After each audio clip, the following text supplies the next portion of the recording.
the first part, we're going to be doing the portfolio section. So this is going to go in the white paper. This is what's going to go in your portfolio. Then I have like 3 additional diagrams that we're going to do in the back of your ecology booklet. That'll be your kind of 5 points for the test. So kind of combining both in one go so that we can kind of both prepare for the test and work on kind of your review for the portfolio thing. Okay, so one page, we're going to go through all the ecology stuff that you would need based on the practice test. Then, like I said, we'll add a few extra things that you need kind of for this coming up test. Okay, so we're going to start with kind of responses to the environment and go through a few things on that. So when we look at responses to the environment, we're kind of looking at a combination of animal behavior and plant tropisms. We're going to focus on this sheet on just animal behavior and animal communication. We'll pick up the plant stuff a little bit on our other diagrams in a minute. So behavior is just a response to an internal or external stimulus. So usually we think of an external stimulus being something like shift in temperature, something like that, but it could be an internal stimulus. The best example for internal stimulus is like circadian rhythms, so your internal body clock telling you when to sleep and so forth.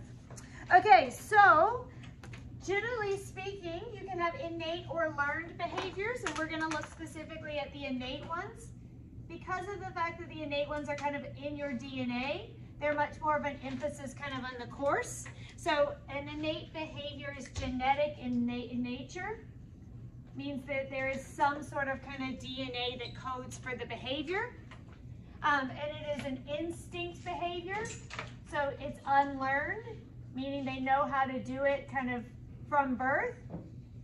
And it's usually favored by natural selection because it in some way helps with survival.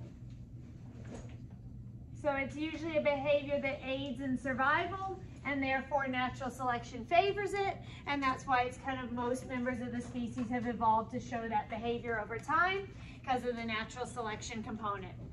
2 behaviors you have to know about in particular is kinesis and taxis. So a kinesis behavior is a random directionless movement.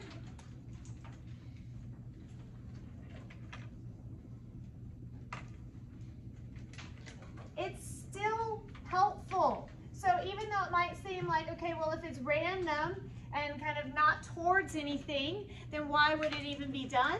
So it's still helpful for things like hunting. So if you think about hunting, they're looking for kind of food and where it might be. They don't know where it is. So they'll kind of develop these kind of just looking, seeking behaviors. So that kind of random seeking behavior is kinesis, and it helps kind of in unknown environments where you're not sure where the resources are to kind of identify them. Taxis behavior is kind of once something has been found. So this is a movement towards or away from a stimulus.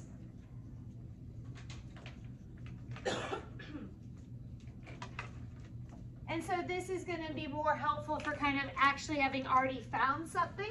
So this could be like in the presence of food. So you're going to move towards food once it's found. In particular, if it is movement towards food, that is called chemotaxis, which is just chemical taxis. So chemotaxis, the most common is food.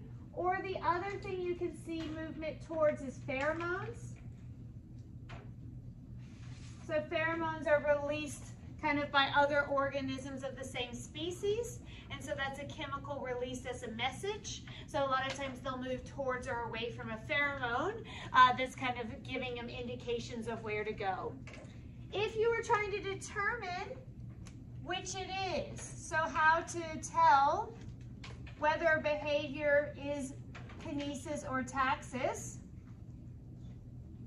you would use a choice chamber.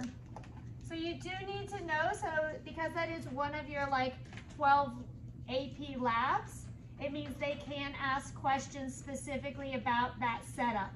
So just how they can ask like transformation lab experiment questions. So they can ask you kind of specifically about a choice chamber. So when you're looking at using a choice chamber, your null hypothesis is that there's no difference between the chambers.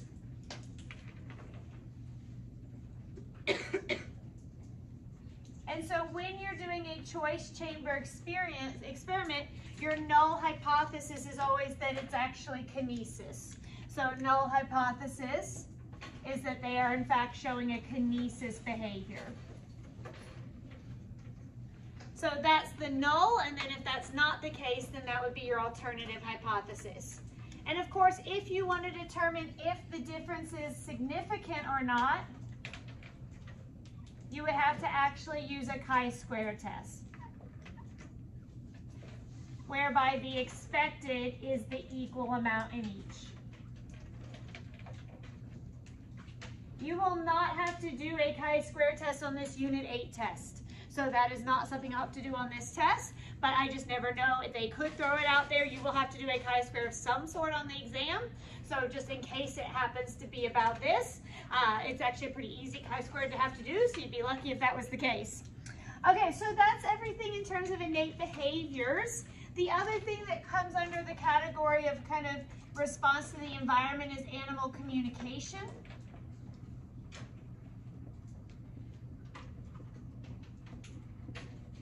And communication tends to be within a species, so it's exchange of information between individuals using signals.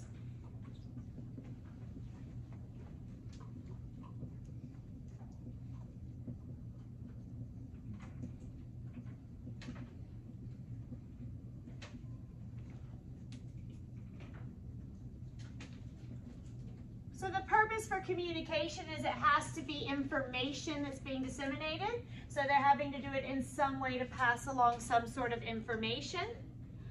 And so your signal could be something like a chemical, like a pheromone. So that is a chemical signal.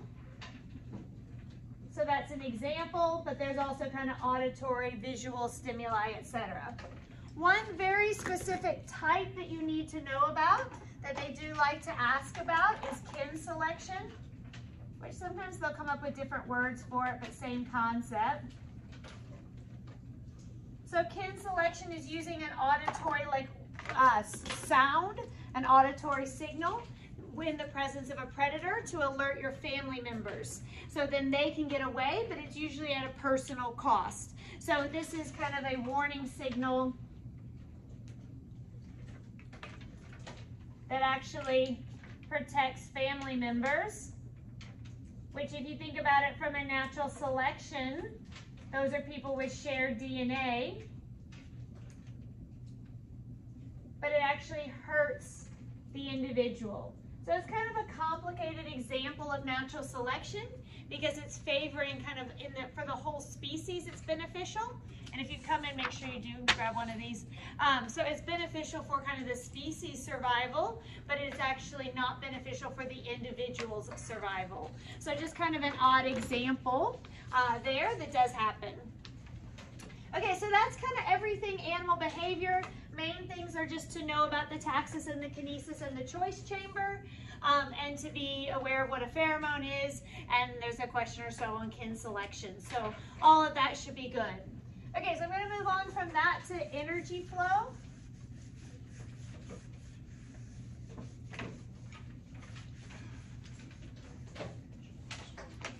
Okay, so energy flow through ecosystems, and we are going to talk a little bit more about this after we do our portfolio one.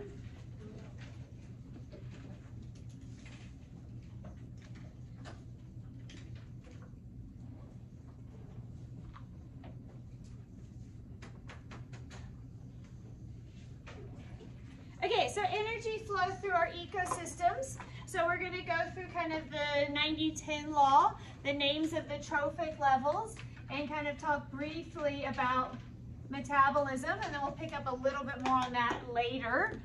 So we're going to start with our solar energy. Solar energy is going to get transformed into chemical energy by our producers. So they're going to turn that solar energy into glucose via the process of photosynthesis. Producers are my first trophic level, so you do have have to know that trophic levels are counted from producers onwards. Then of the glucose that is made by the producers, 90% of the glucose, they are going to use or lose as heat.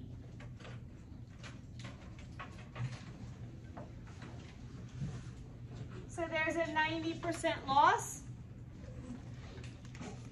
That leaves 10% remaining. That's going to be growth, and they can be passed on. And so then that is going to go to the primary consumers.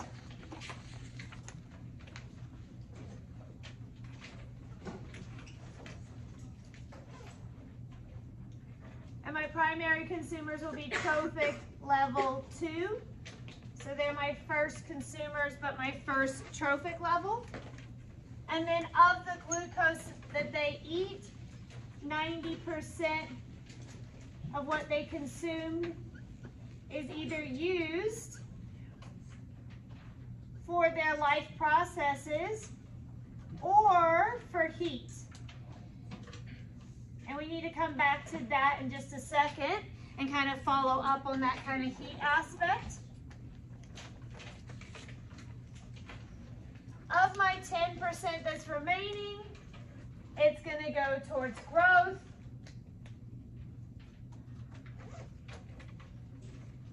And that's going to be accessible to my secondary consumers and so forth.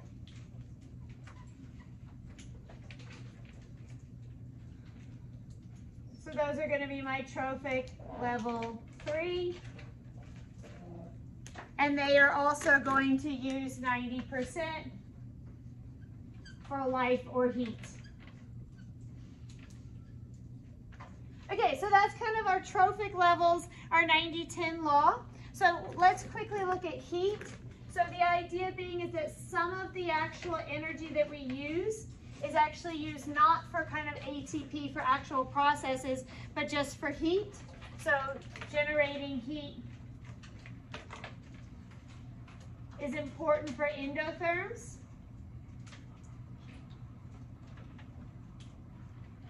So we deliberately actually take in more calories so that we can create heat, which means that we also have an increased metabolic rate. We're going to go into kind of metabolic rate, not on this sheet, but we'll do it on our next one. I just haven't ever seen them ask a lot about it on the practice test, but I do want you to know about it for this coming up test, so we'll leave that for right now. So then because of the fact that these have to produce the glucose that is ultimately going to feed even my secondary consumers, every ecosystem for it to be successful has to have lots of producers. So you need to have an abundance of producers, and you need to have very few secondary consumers. So you need to have lots and lots of the bottom level and then not as many at the upper levels. So you're going to have lots of these to make food for top consumers.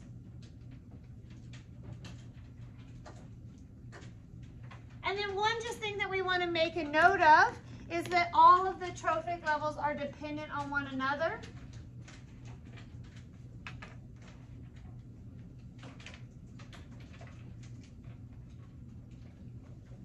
So any disruption at one trophic level is going to have an impact on others.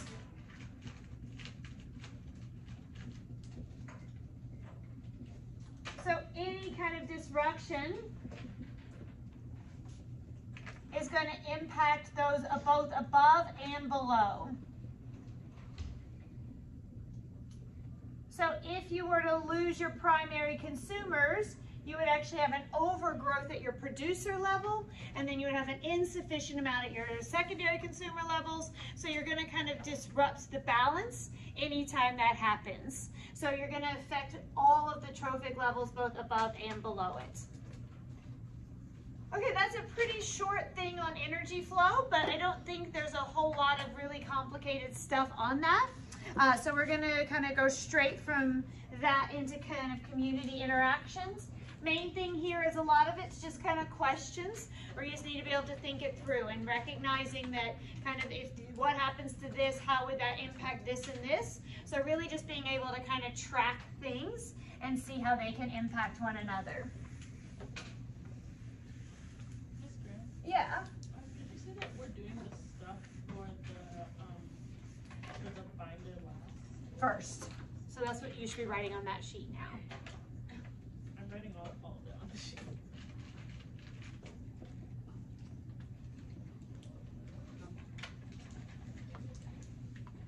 So just based on spacing, I'm going to go ahead and do community first because we need to talk a little bit more populations. So the population stuff's a little bit longer, so I'm going to leave that to the other side. So just quickly remember, what is a community? So this was one of your MyAP FRQ questions. So a community is the interacting populations in one area.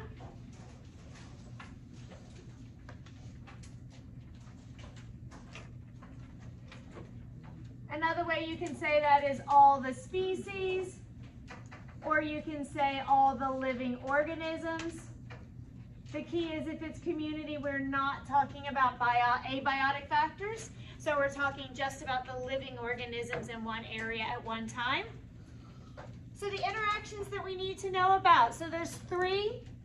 First of all, competition, which sounds easy, but you'll notice kind of from the warm-up questions and the practice FRQ questions, they actually do like asking about that.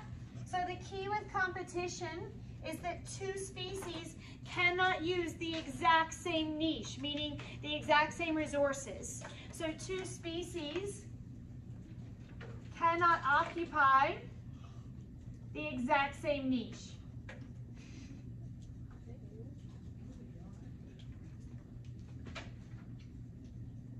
And so when we say occupy the exact same niche, that basically means use the same resources. So that could be same food source, the same shelter, etc. If they do, the competition will cause them to neither of them be able to kind of reach their maximum potential because of that competition with each other. So what they're going to do to avoid that is kind of develop their own space. And there's like a couple of different ways you can see it phrased. So you can see it as resource or niche partitioning. You can also see it sometimes called habitat fragmentation. It means the same thing. It just basically means you're taking an area and kind of saying this part is what you're going to use, this part's what you're going to use. So just like in your house, it works better if everyone has their own bedroom and their own space and you're not all kind of trying to follow the same area. So would that be like an external force that does that, or like would it be developed by the species that does that? So good question. Usually kind of by the species, they'll evolve to use something that nobody else was using. So that's a really good question. So a lot of times they'll adapt the ability to use a food source that nobody else was using. So they'll kind of develop their own little niche within that helps them survive. Okay, so that's competition. They love to talk about niche partitioning, so just being clear on kind of what that means. The next thing that's important is predation or herbivory. Herbivory, so technically predation means eating another organism. So if it's a herbivore eating a plant, it's actually not predation, it's herbivory. But this is really important for ecosystem stability. So this kind of comes up a couple of places. So even if you look at invasive species, the idea is if something doesn't have a predator, they overpopulate and it kind of crumbles the whole ecosystem. So you actually have to have kind of stable predators. So predators actually prevent kind of other species from overpopulating. So they actually play a really important role. So you have to have kind of predators. They're going to keep everything in balance. That's this kind of idea of trophic cascades. I don't think you necessarily have to know that word, trophic cascade, but it's the kind of top-down model, which basically says an ecosystem is The success of an ecosystem depends on how many predators you have and the success of your predators. So it's just getting away from the idea of it all being about producers that balance an ecosystem and saying that having the right predator is actually hugely important. And we'll come back to that with keystone species and invasive species. They both come back to that idea. And last one is mutualism. Sorry, not mutualism. Symbiosis. Mutualism is one type. So symbiosis is specifically an ongoing interaction between two species where at least one benefits. So if you think about competition, competition is actually a negative kind of situation. So they actually are both worse off from having to compete with each other, which is why they tend to kind of work out ways to avoid that. And if you think about predation, it's not an ongoing relationship because that's it, you ate them, that's the end of the relationship. But in this case, there is two species and their ongoing interaction, and there's a benefit to at least one. This stuff is easy, but there is a question or two on it on the test, and I've seen questions on it on the practice test. Actually shows up a fair amount as kind of part of an FRQ, where it'll be a long prompt about other things, but one aspect of it will be about a symbiotic relationship, so you have to be able to identify the type. So mutualism is a situation where both benefit from the relationship. Commensalism is where one benefits and the other is unaffected.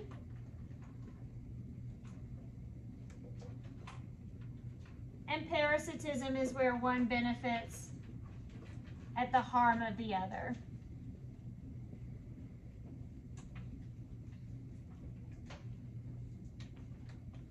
Okay, last thing I want to do on community interactions is the three kind of types of species, which are going to be foundation, keystone, and invasive.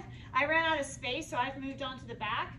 If you still have space and you want, it's just 3 lines. If you want to go ahead and put it on the same page, you can, but there is room on the back, so I went ahead and moved to the back at this point, so just letting you know that. So there's 3 types of species that come up that are play key roles in communities.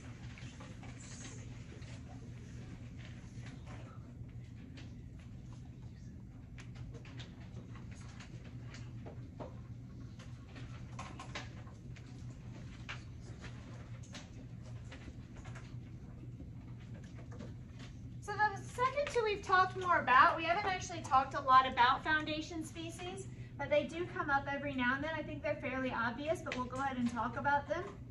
So a foundation species is kind of the first, it's like a pioneer species in succession, but it's basically one of the first species that come to an area, and they actually prepare the habitat for many other species.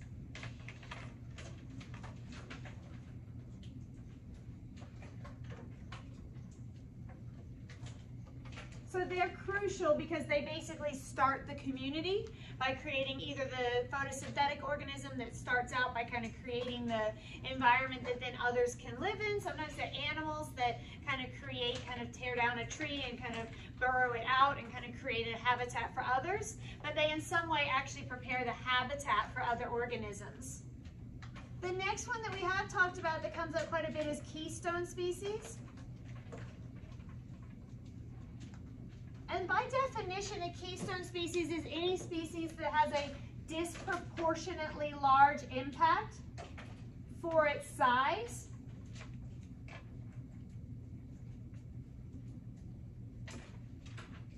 So it's not very numerous, but has a large impact.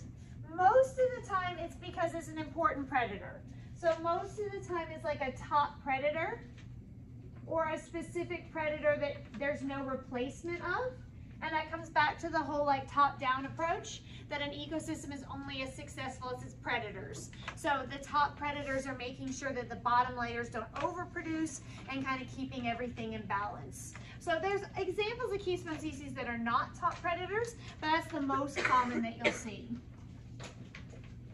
And then we've talked about these, so invasive species is any sort of non-native species that's introduced.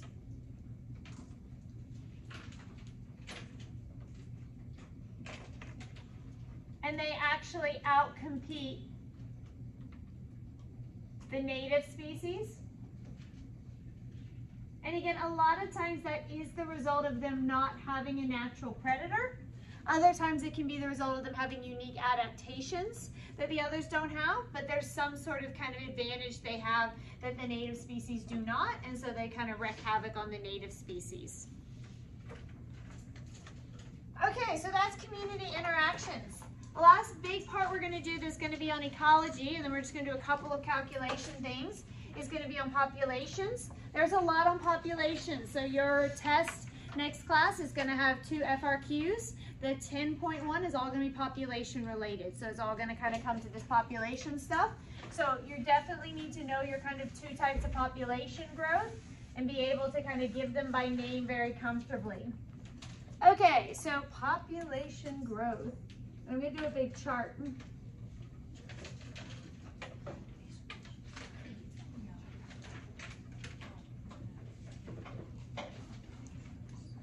Okay, so just a reminder that when we say population, we are talking about one species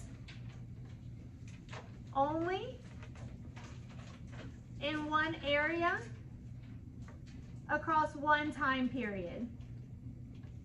So that one time period might be 100 years, but we're not talking any deer that's ever lived in Yellowstone Park. We're talking about kind of for the time that we're tracking it.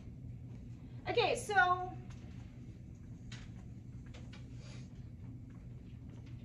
I'm going to set up a chart.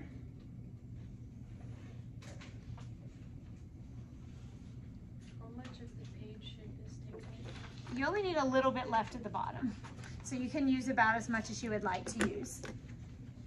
So we're going to look at characteristics of exponential population growth.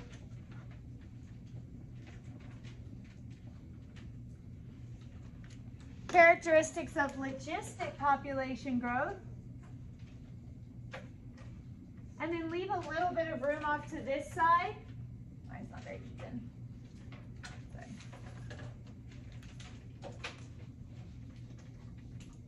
And then we're going to write over here tips for calculations.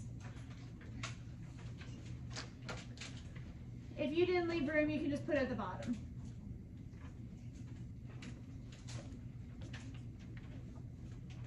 Okay, so for each of these, you need to know what it looks like. So we're going to do a picture.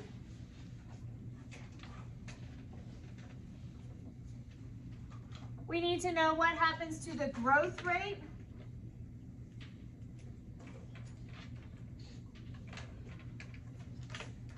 We need to know what happens to the size or its capacity.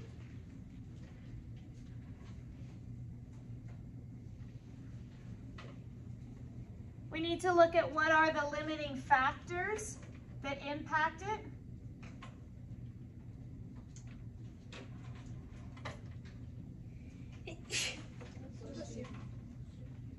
We need to know some examples. And we need to end by knowing the formula that we use if we're talking about that.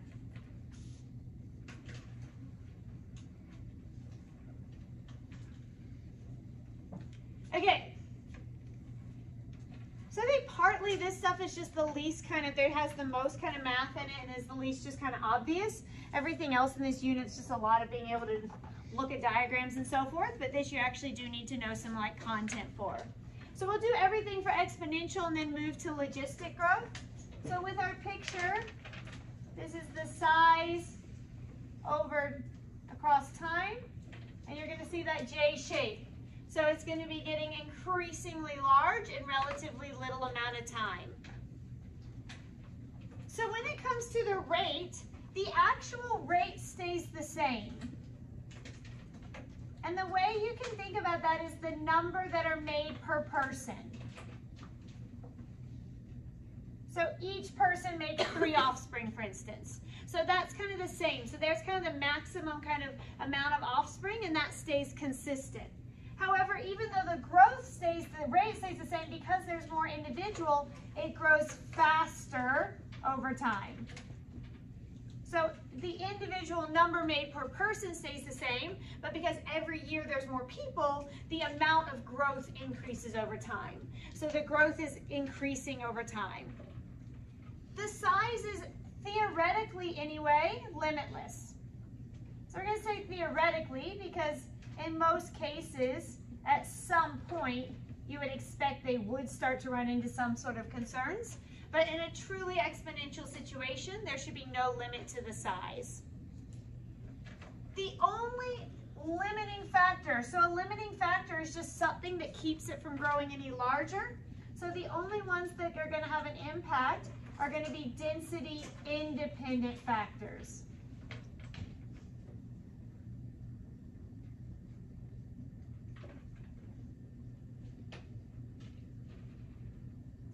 And so that's something that can affect any population. So these can affect any population of any size equally.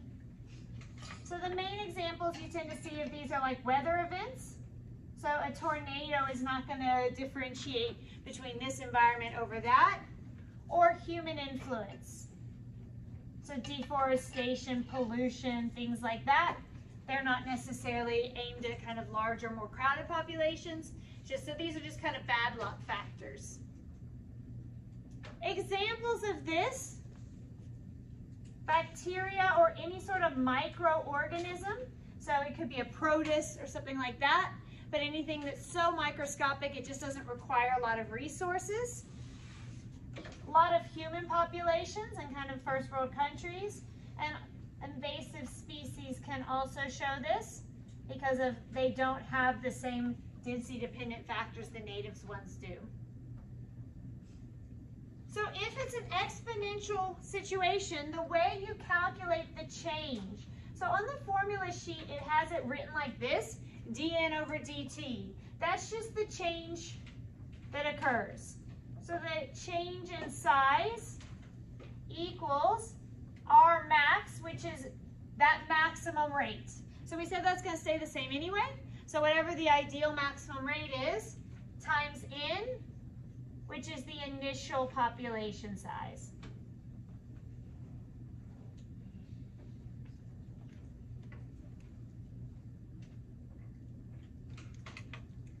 Okay, so before we do logistic, I want to just put a few things in our tips for calculating at this point. So if you were asked to calculate the rate, and we're going to actually put this at the bottom again more broadly, but they like to ask about rates. But if you're particularly asked about the growth rate or something related to this, the rate is going to be the number that were born or died or increased or changed. So it depends on what it asks. So if it asks for the death rate, it'd be the number that died. If it asked for the birth rate, the number they're born. If it were asked for the growth rate, it'd be the number of change over n, which is the initial for one time period. So it might be 1 month, it might be 1 year, it might be 1 day, but you have to be careful that it's for only one. So in other words, if it gives it to you over 2 years, you would need to divide it by 1. So a rate always needs to be for whatever the time period is for only 1. So just be careful if it's like, what is the rate over 5 years? You calculate the change and then divide it by 5. So make sure you always get it down to exactly for one time period only. If you're asked not for the change, but for the new population size. So this gives you the change, but let's say instead the question asks, what is the new population size at this time? It should be pretty obvious, but you're going to have to actually do the rate times the initial plus the initial. So don't forget to add it back to the initial. So you'll use the formula here to calculate the change, but then you need to add the change back. Sounds really obvious, but they just like to put one of the answer choices as just the change, just to try and trap you. Couple other things, just in general, the growth rate at any given time, and this should be obvious as well, is the birth rate minus the death rate.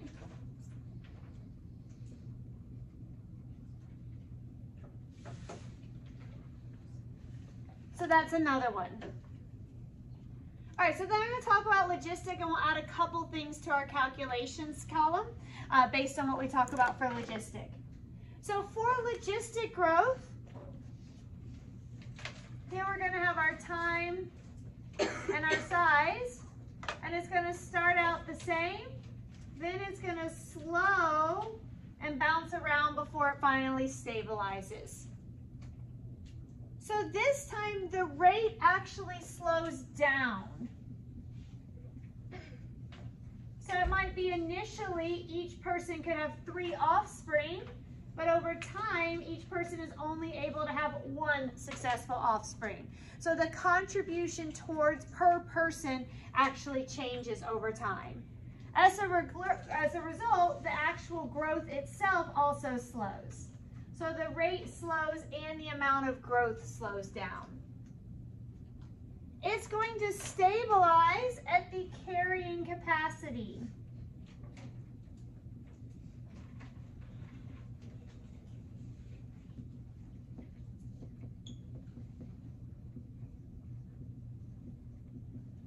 And the carrying capacity is just the point where the birth rate equals the death rate. So for every new organism that's born, another one dies. So it's kind of where that equals out. The reason for this, the reason why there is a carrying capacity is because there are density dependent limiting factors. So one of the mock tests, the one that you did on Saturday, if you did that, it asked you like, why is the population stable for the Tasmanian devils or whatever for a long period of time? And you had to say because they were at their carrying capacity, because of density dependent factors. So because of the amount of food and the resources in the space, they had kind of reached what they could do. So that's why. So density dependent limiting factors, you do need to know that term. Density dependent limiting factors are what cause the carrying capacity. So in other words, what limiting factors there are is what determines the carrying capacity. So this is generally speaking resources. So we're thinking food, shelter, things like that. But it can also be predation is a density dependent factor. Disease, things like that. These will also have density independent. So I mean a tornado can still hit them as well. But the key, what really contributes to the carrying capacity is the density dependent factors. So whatever the resources are, that's going to determine what the carrying capacity can be. Almost all populations will show logistic growth. So they'll start out in an exponential stage, but there are, for most populations, there are density dependent limiting factors, so they will stabilize out. Okay, and then lastly, the formula. dn over dt, which is the change in size, equals R max times N times K minus N over K. Don't forget that N. So I've checked a couple people who couldn't figure out what happened with their calculation. They didn't have that N in there, so they just multiplied it straight by K down minus N over K. K in this case is the carrying capacity. So K is the carrying capacity.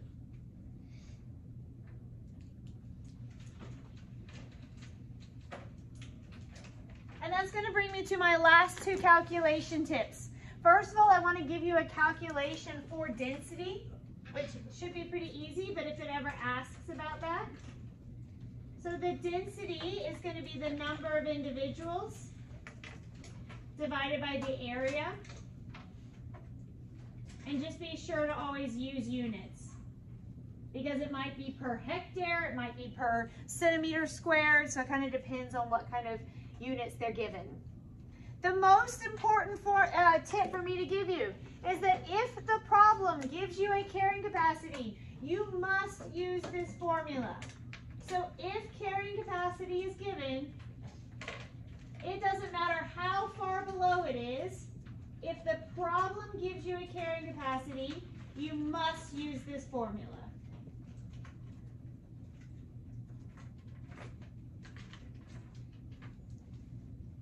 So anytime carrying capacity is given, you need to plug it into that formula. Even if the carrying capacity is 100,000 and there are 12 deer, you still need to plug it in. It's not going to make a huge difference. The formula kind of works by looking at the difference between the carrying capacity and the current number. So that should take that into consideration. But if the carrying capacity is given, you have to use that formula. That formula is on the formula sheet. So you don't have to memorize it. You just have to know to use it. And be careful with your order of operations. So you always need to do that first. So make sure to do K minus N, then divide that by K, then multiply that by N, then multiply it by R max. So just be careful with your math skills on that. Okay, that's basically all the ecology. I do have 3 general calculations. You know, I've been trying to do a little bit of general stuff with each of these. And then we'll finish this sheet. And then I do have a couple more diagrams we're going to do, but we'll be done by 4. But I'll give you a chance to go put that sheet up and get the booklet out in between. So the next, some of the sessions are more crowded, like the Unit 6 one is going to be busy. So sometimes there's time for additional stuff and sometimes there's not, but there's a little bit of time here. So we're just going to make a couple notes about 3 general calculations that can show up on the AP test. No, put it in your same sheet. So this is for your portfolio. These are things that they ask about a lot of times in FRQs. So they commonly show up on an FRQ. So a lot of times it'll be like part C of a big part FRQ, one of the long ones. It'll ask you to calculate one of these things. So the 3 that they ask about most often are rate, percent, and ratios. So I just wanted to briefly, these are not kind of specific formulas. They're just things that can show up on any random question. So if it asks you for a rate, the rate is the slope of the line. So in other words, the rate is the change in y over the change in x.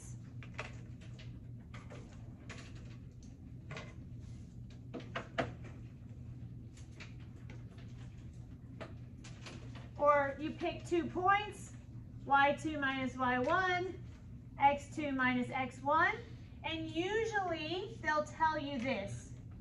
So usually they'll say over between 10 hours and 15 hours. So usually they'll give you which x points they want you to use, and then you have to use the y ones. Just be really careful. So read the graph carefully to get this, because they're not always as generous as I feel like they should be with rounding and so forth. So like on the practice test, they wanted you to say like -20, and they didn't give me a lot of leeway. So if you like looked at it and you're like, it's around 20, but it's actually 18, you might get it wrong. So try to be as accurate as you can be in getting those points, and don't kind of just round way up. Like try to be as accurate as you can to get that correct. And then always give units. So particularly because these are usually on FRQ, if you don't have units, you may not get the point. So it's this many molecules of oxygen over this many hours or whatever. Make it clear what it is. The next thing they love to ask about is percent, which should again be really easy. And there's kind of 2 ways they can ask about it. Sometimes it's just the amount over the total. So like what percent of biomass is accounted for by this? I think that's what it was on the MyAP, the progress check you guys did for Unit 8. It was just this many lions over this much total. So the amount over the total times 100. Or they'll sometimes do a percent change. So that's going to be the change over the initial times 100. So just based on kind of what information they give, they're more likely, I think, to ask you about this because it's just a little bit more complicated. But sometimes they'll just be like amount over a total. And then the last thing, and this showed up on a test a few tests ago, is ratios. So they'll sometimes ask you to give a ratio. So you must write it as blank to 1. So you have to simplify it to 1. So always simplify. Do not leave as a fraction.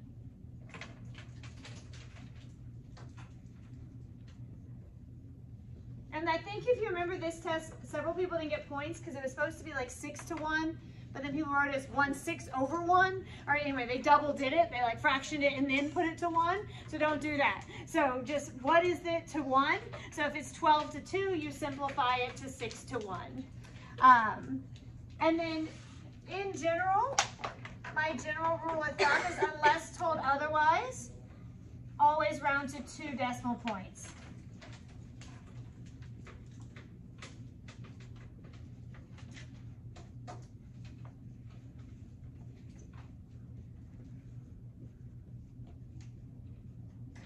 So I say round up, meaning 0.5 and up goes up.